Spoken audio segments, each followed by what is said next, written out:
We talked about how I've been telling a lot of the same stories for a long time. And maybe we should change them. And then I had this realization, I haven't played in every city yet. And we're still on the same record, and why would I stop telling the stories about the songs that are on the album that y'all have? So screw that. If you've been to a show before, you've heard this story, I love this story, I'm telling it again.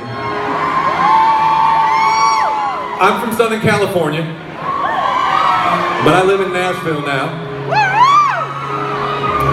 The reason I say that is because when I moved to Nashville, I didn't really know anybody. And I got connected to a friend of a friend of a friend the first week that I lived there through email, and he just said this. He said, hey, come to this #1 party. I can't even be there, but I'll leave your name at the door. You should go, you should meet people.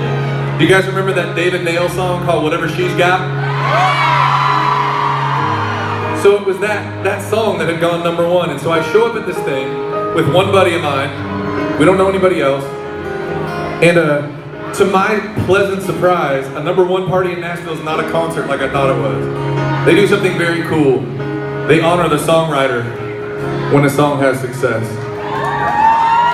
I know. There were 2 writers on the song, Jimmy Robbins and John Knight was the other writer. And John Knight got up when it was his turn to talk, and I'll never forget it because he didn't really talk about the song. He said this.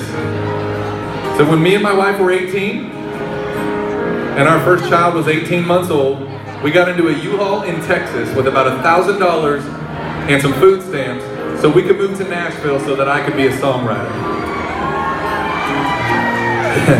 He said every couple weeks, he tried to quit songwriting and get what he called a real job to support his family.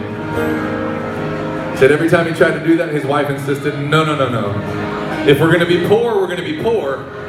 But we moved here for you to write music, and that's what you're gonna do. Well, he gave his wife all the credit. He called her his beautiful believer.